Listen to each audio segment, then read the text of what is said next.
TVH Group of Networks. Dito lang sa inyong iisang himpilan.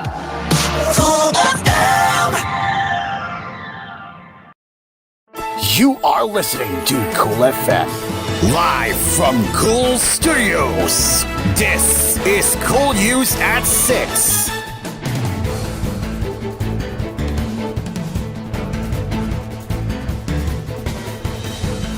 Good evening and welcome to koolNews at 6. I'm Caro.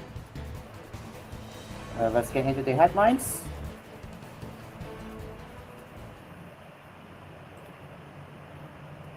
The House of Representatives recently unveiled a new detention facility for individuals cited for contempt, which reached 37 during the 19th Congress.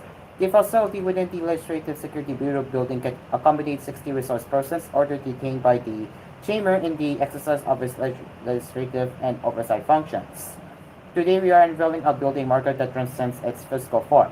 It's not just a metal sign with information about the building and the facilities in it. It symbolizes something much more profound. House Secretary General Rendell S. Velasco said during the education of the facility last August 7. It's a statement to the unwavering commitment of the House of Representatives leadership to uphold rights and dignity, a commitment that we take very seriously, he added. Currently, there are two individuals detained at the HOR, Daisy Quaisros, a real estate broker, ordered detained by the Committee on Public Accounts, and Ronaldin Paterna, the Corporate Secretary of Lucky Star 99, ordered detained by the Committee on Public Order and Safety.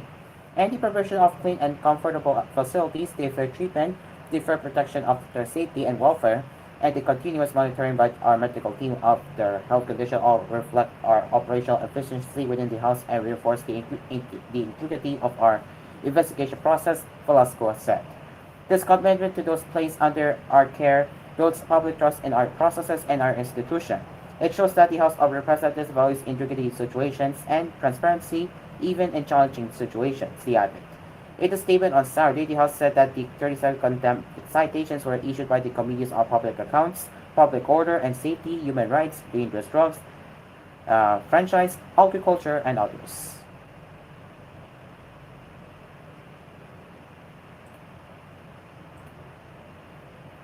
House of Representatives Speaker Ferdinand Martin Romualdez on Saturday welcomed his improved net satisfaction rating based on the latest social weather station survey. Romualdez got a 29-point net satisfaction rating from the recent survey, a 60-point increase compared to the March 2024 survey.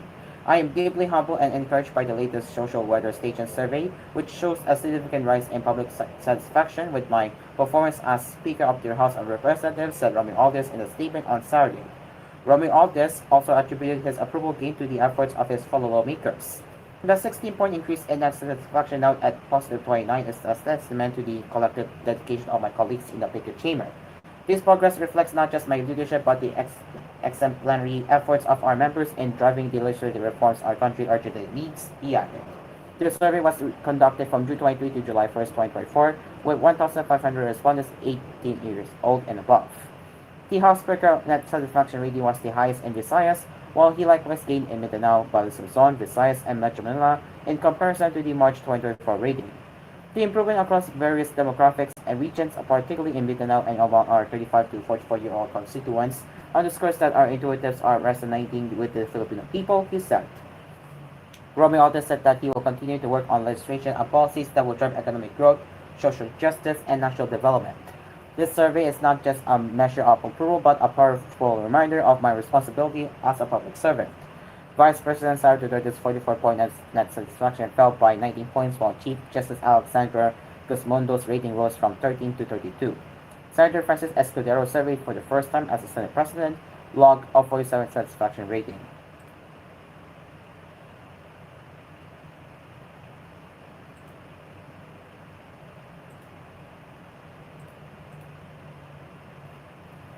Armed Forces of the Philippines AFP Chief General Romeo Browner Jr. on Saturday condemned the dangerous and provocative actions of China's People's Liberation Army Air Force, which harassed a Filipino aircraft conducting maritime patrols over Bajo de Masilog, Scarborough Shoal.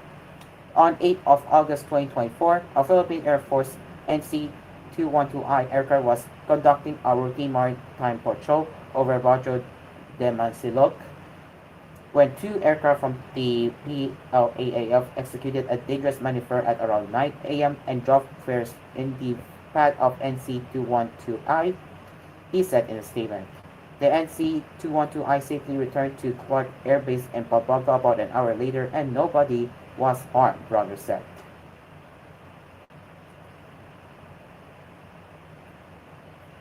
The AFP did not specify the type or destination of the PLAAF aircraft. Bronner said it posed a threat to the PAF aircraft and its crew and interfered with lawful flight operations with Philippine sovereignty and jurisdiction. He added that the actions of the PLAAF yet again contravene international law and regulations governing safety of aviation. The incident has been reported to the Department of Foreign Affairs and other relevant government agencies. We affirm our commitment to exercise our rights in accordance with the international law, particularly UNCLOS, United Nations on the Law of the Sea, and the Chicago Convention on International Civil Aviation, Bronner said. Amid multiple harassments experienced by Filipinos on the West Philippine Sea, the Philippines and China agreed on a provisional arrangement in rotation and reprovisioning missions to the BRP Sierra Madre in Ayungin Shoal, the DFA announced in July. In a statement, the DFA said both sides concurred that the agreement will not purchase each other's positions in the South China Sea. Days later, civilian vessel MV Lapu-Lapu, escorted by the Philippine Coast Guard vessel BRP Cape Engano, conducted a resupply mission to the BRP Sierra Madre without untoward incidents.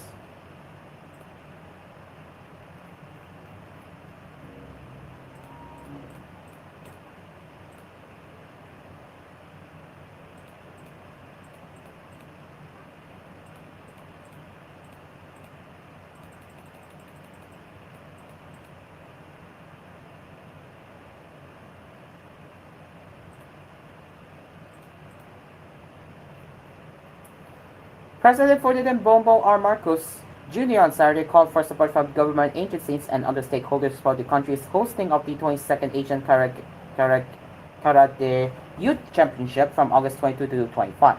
In a statement on Saturday, the Presidential Communications Office said that Executive Secretary Lucas Bersamin signed a two-page memorandum circular number 55 plus July 16, saying that the 22nd Asian Karate Youth Championship will be held at the Phil Sports Multipurpose Arena in Pasig City. The memorandum will take effect immediately, PCO said. The Philippines, through the Philippine Sports Commission in collaboration with the Karate Filipina Sports Federation Incorporated, will host the 22nd Asian Karate Federation Cadets, Juniors, and U21 Championships with 38 countries and around 900 athletes participating. The Asian Karate Federation Championship is a highly anticipated tournament of karate in Asia, which aims to bring together the best young karate athletes from across the region, Marcos said. The hosting of said event in the Philippines will not only promote the sport of karate in the country, but will also serve as an opportunity for training of Filipino athletes, he added.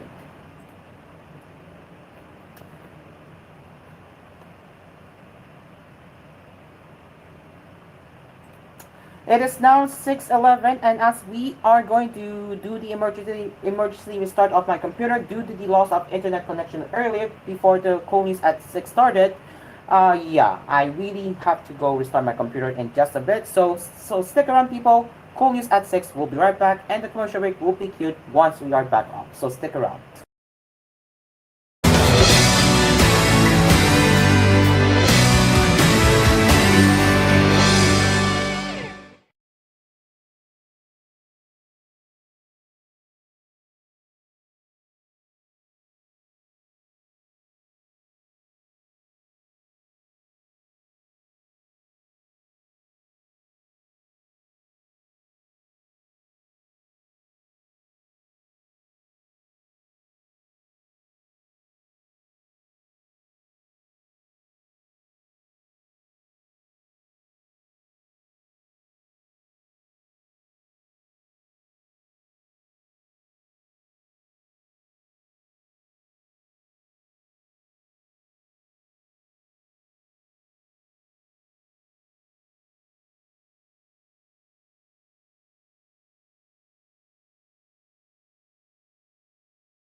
You're still sticking around with us as we have managed to resolve some technical difficulties right here on Cool FM and Cool News. Now let's continue with the headlines. The government plans to sell the land in Pasay City, where the amusement park Star City sits as a part of the Marcos administration's privatization strategy to boost non-tax revenue. In an interview with the Inquirer, Finance Undersecretary Maria Luwahati Dorotan Tioseco said one of the state-owned assets to be put up for sale is the Star City property, which spans 34,346 square meters or more than 3 hectares with a zonal value of 14 billion pesos as of September last year. It is currently being appraised with an appraisal value of 15 billion pesos, basically ranging from that price. Chief Privatization Officer Man Vanessa Dr. told the Inquirer. Theosepco said that the Privatization Council has not finalized the minimum base price for bidding as they wait for other independent appraisals, with the bidding targeted for October. We have commissioned the LBP Resources and Development Corporation, LBRTC, as a third-party appraiser to evaluate, but we are still waiting for the report, Doctor said. The land where the amusement park is located is currently under a lease agreement with Philippine International Corporation, with the lease agreement set to expire in 2026. Star City is owned by Star Parks Corporation, a subsidiary of Aliza de Holdings Corporation. The Marcos administration is looking for alternative sources of revenues of the Department of Finance Secretary Ralph Recto earlier said that there will be no new taxes during the remaining years of the current administration and would instead improve revenue collection to enhance fiscal health. With that, the government plans to double non-tax revenue collections this year to 400 billion pesos.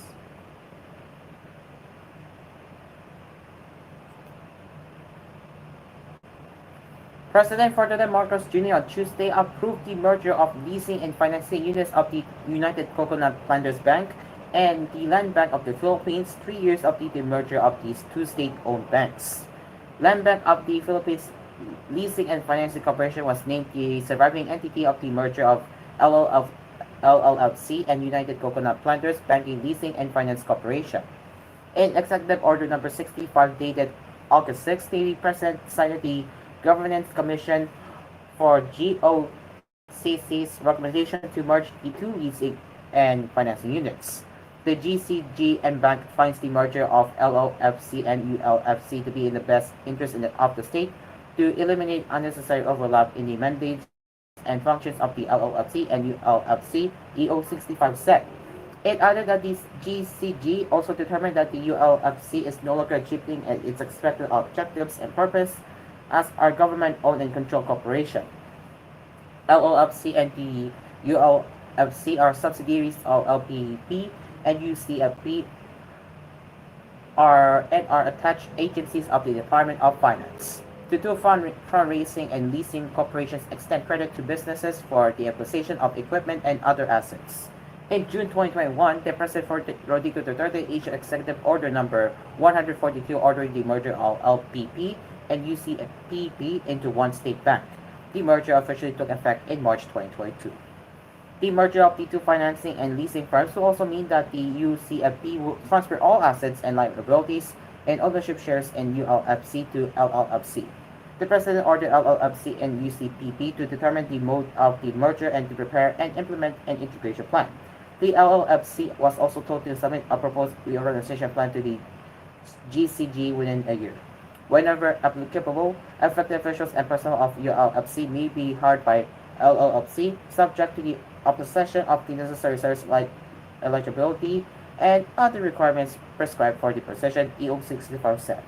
It also authorized the ULFC Board of Directors to adopt a separation incentive package for affected ULFC officers and personnel who will opt for retirement or separation.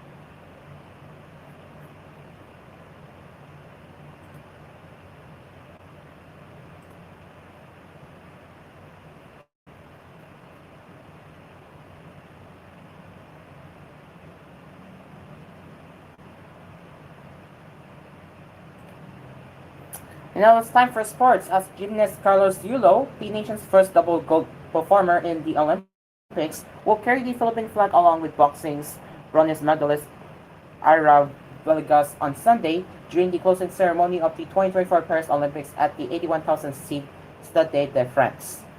Yulo installed himself as the greatest Filipino Olympian after pocketing the two gold medals in the men's vault and floor exercise of artistic gymnastics that catapulted Team Philippines to its best finish of 29th place overall in the history of the Quadrennial Global Showpiece. Villegas, meanwhile, accounted for one of the two bronze medals she pocketed in the women's 50 kilograms division with two-time Olympic medalist Nestle Petecio claiming the other in the women's 57 kilograms. Redeeming himself from a missed podium opportunity in the vault at the 2021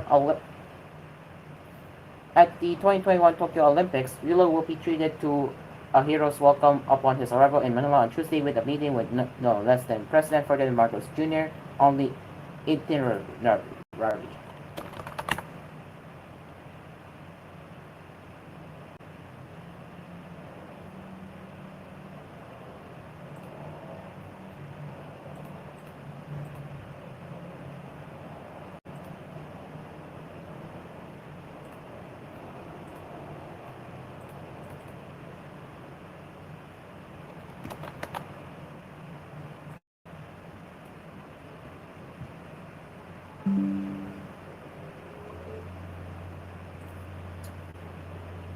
The 24-year-old pride of Leversa, Manila joined weightlifter Heidelin Diaz in the Pantheon of outstanding Filipino Olympians and could stretch his greatness further after committing to compete in the next Olympiad in Los Angeles 2028.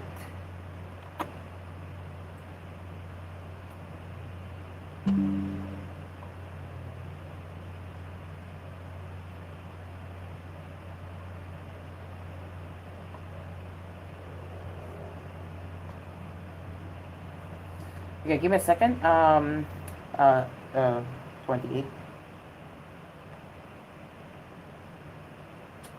Okay. Anyways, let's continue.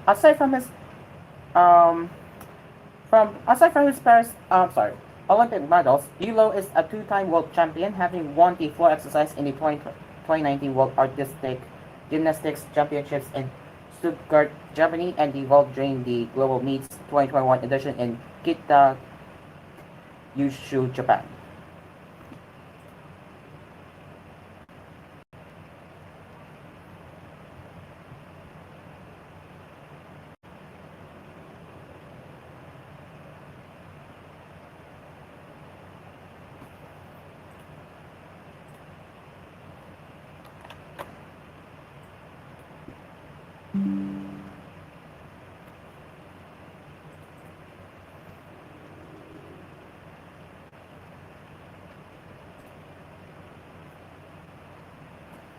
And in non-Olympics, Juan Ramos and Elora Avanzando showcased their athletic process in the RLC Residence Iron Kits de Leon at Davao Castro Road on Saturday, ruling their respective divisions and continuing their winning streak from previous events. Despite the event's emphasis on participation, official times were recorded to elevate the young athletes' performance. The run bike run event also served as a prelude to Sunday's fourth Ironman 70.3 Davao. In the boys 13 to 15 division, Ramos completed a 3-kilometer run, 10-kilometer bike ride, and 1.5 kilometers run with a total time of 31 minutes 45 seconds. He clocked 8 minutes 39 seconds in the first round stage, 17 minutes 9 seconds in the bike segment, and finished the final round in 5 minutes 12 seconds, narrowing edging Marco San Arrigo with 31 minutes 51 seconds and Johan Joey Marcelo with 33 minutes 8 seconds.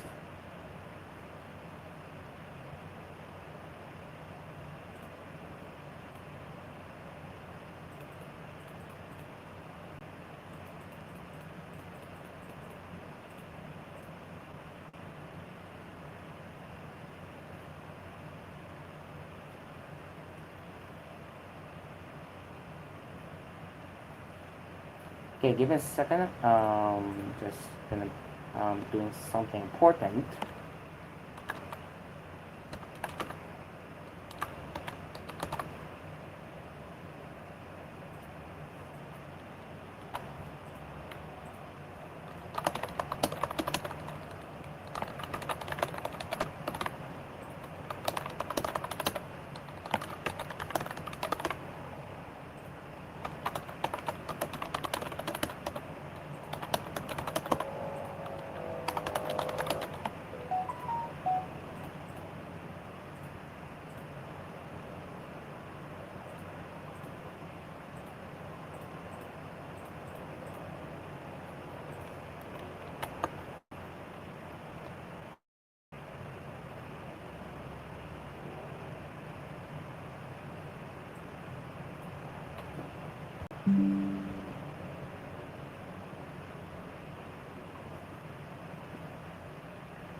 Okay, give me one moment. Okay, right. Let me continue now.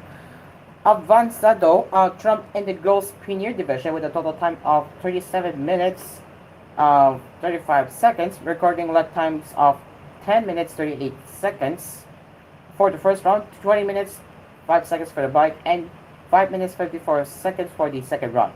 Christy M. Perez and J.D. Amadio followed in 37 minutes 41 seconds and 52 minutes 10 seconds respectively. This victory marks Ramos' sixth consecutive win, highlighting um,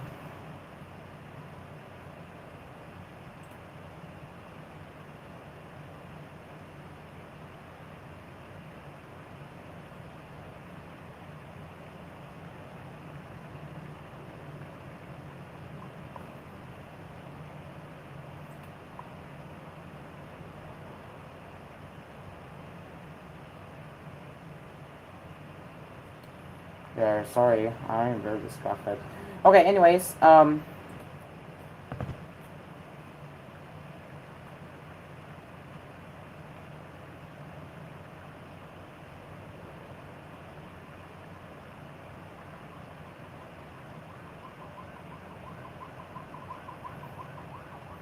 okay, right, so yeah. This victory marks Ramos' sixth consecutive win, highlighting his aspirations to become not only the top three athlete but also a future youth Olympian. A student at okay,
yeah, I'm trying to focus while I left off. A student at Small World Christian School in Banguet, Baguio, Ramos, along with Avanzando, also excelled in the Iron Kitsubik.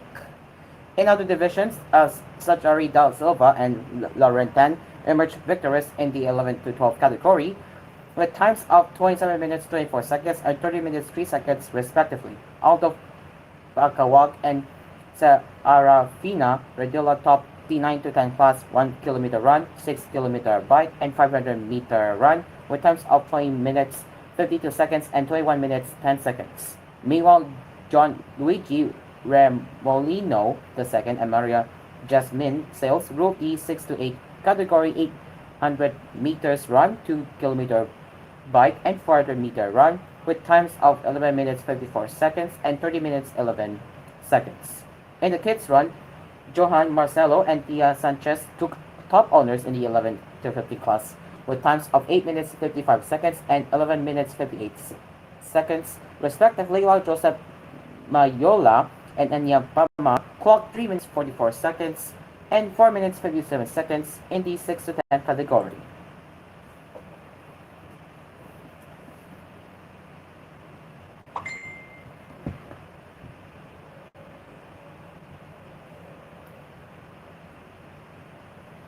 Okay, one moment.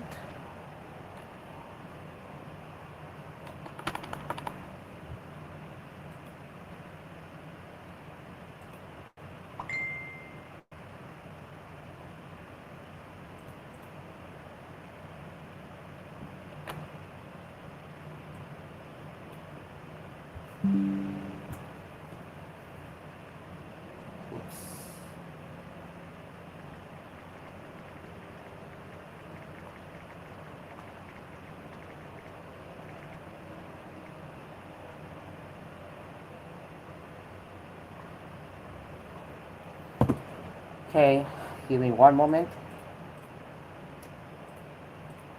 Well, since it's load news, we will continue with the headlines from earlier. And now, in international headlines, Russia on Friday deployed more troops and stations to a border region where Ukraine has mounted a major ground offensive, the defense ministry said. Ukraine, meanwhile, said a Russian strike on a supermarket in the east of its territory had killed 14 people. European troops launched a surprise offensive into Russia's West Kursk region on Tuesday in the most significant attack across the border since Moscow invaded in February 2022. Russia's defense ministry said it was sending rocket launchers, artillery, tanks, and heavy trucks to reinforce its defense in the region, state media reported. Around 1,000 European troops and more than 2,000 armed vehicles and tanks were involved in the initial attack, said Moscow, though it later claimed to have destroyed many more pieces of equipment. While Ukraine has not officially confirmed the offensive, President Volodymyr Zelensky said Thursday that Russia needed to feel the consequences of its invasion. On Friday, both sides set up aerial attacks behind the front lines. A Russian missile strike on the supermarket and post office in the east Ukraine town of Kostyantynivka killed at least 14 people and wounded 43, Ukraine's general prosecutor said. The town is about 30 kilometers 8 miles from the nearest Russian positions. Russian will be held accountable for this terror, Zelensky said in a post on Telegram. It is now 6:41 in the evening, and we will continue our global headlines and entertainment headlines right here on koolNews at 6, so stick around. 6:41, we will be right back.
Welcome back to koolNews at 6. Let's continue with our what's happening globally.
Okay, give me one moment again.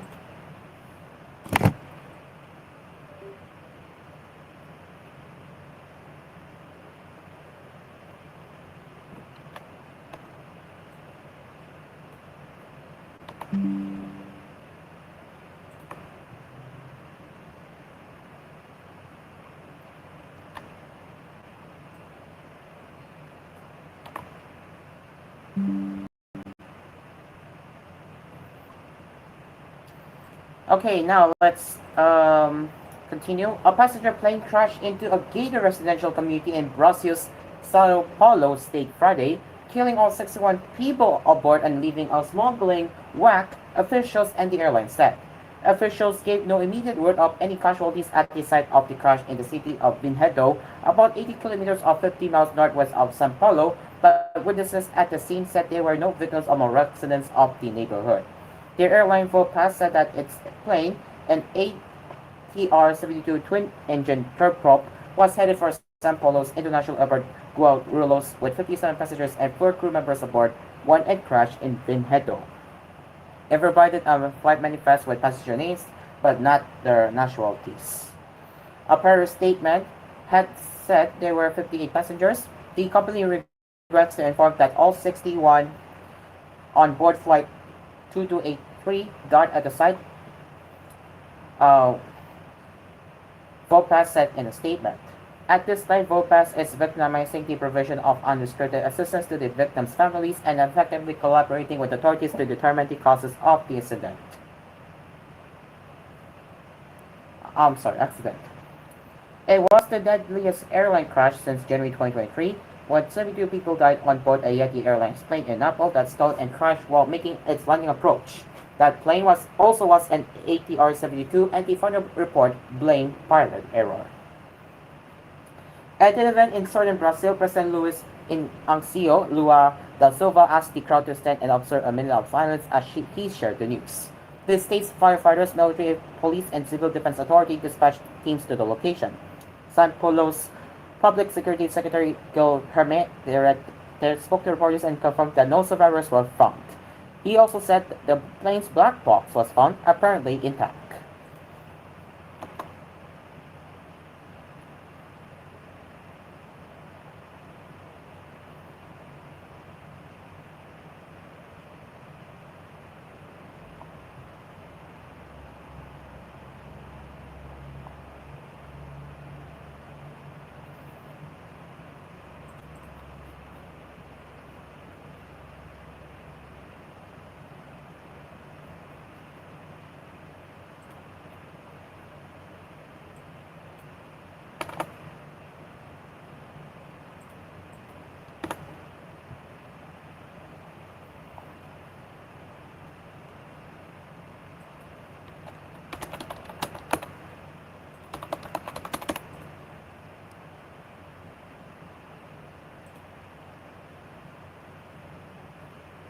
Okay, there you go. Hopefully that will do it.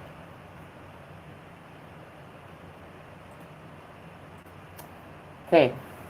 I thought it was going to fall in our yard Arrested a witness who gave her name only as Ana Lucia told reporters near the crash site. It was scary, but thank God there were no victims along the locals.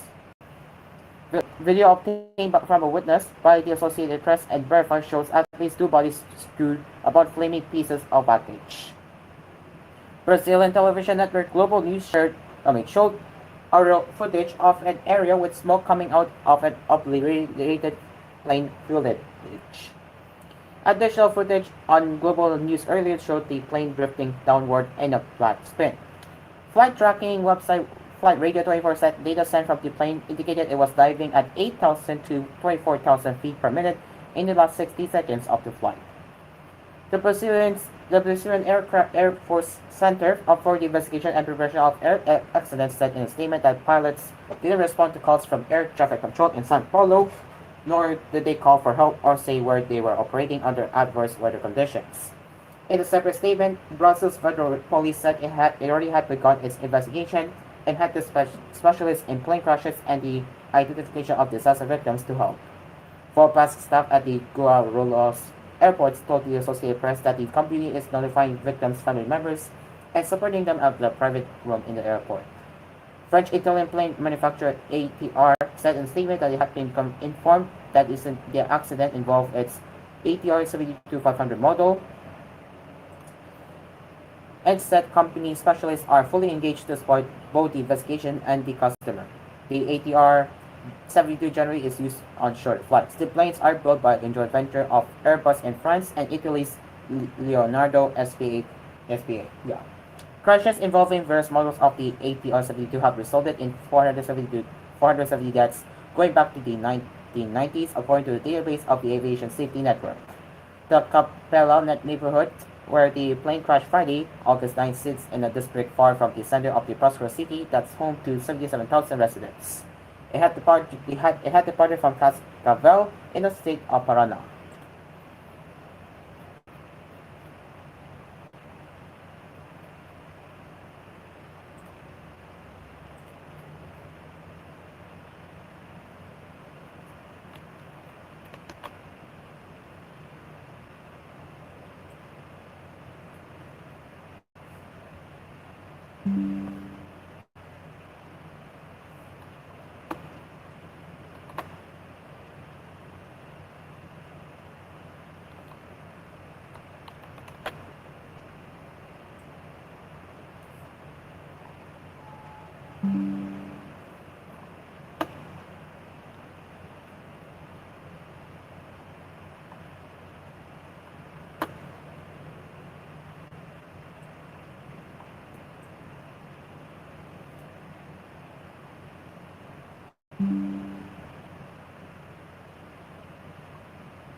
And finally, in entertainment news, Lily Monteverde, fondly known as Mother Lily, was brought to her final resting place at the Heritage Park in Taguig City on Saturday, August 10. Loved ones and fans in show business, including Maricel Soriano and Judy Ann Santos, attended the bureau as seen in the photos shared by producer showbiz columnist Noel Ferrer on Facebook. Mother Lily passed away on August 4, weeks before her 86th birthday. Her demise came just a week after the passing of her husband, Leonardo Father Remy Monteverde, on July 29. During her 5-day week, celebrities including Vilma Santos, Teresa Cruz III, Bina Boneve, Snooki Sorna, Aga Muloch, Janines de Belen, Marian Rivera, and Ding Dong Dantes visited and paid tribute to the Regal Entertainment matriarch and star maker. Born Lily Yu Chu, Mother Lily founded the film and television company Regal Entertainment, which produced several classics including Manila by Night, Sister Stella L, Scorpio Nights, Relation and Broken Marriage, as well as famous movie franchise Monopole and Shake, Rattle and Roll. Rising along these hit films were her roosters of Rico babies, which include Soriano, Boneve, Sorna, De Bellon, Gina Alajar, Lorna Dolantino, Gabby Concepcion, Alma Reno, and Manilyn Reyes. Mandraliti is survived by his children Winnie, Roselle, Neem, Don Don, and Goldwyn. And that is it for, and yes, that is it for koolNews at 6. As always, you can get in touch with us at tvh.philippines.news@gmail.com. And we will be back with more headlines later with koolNews Prime Time at 9 in the evening. Until then, I'm Carlo. Good evening.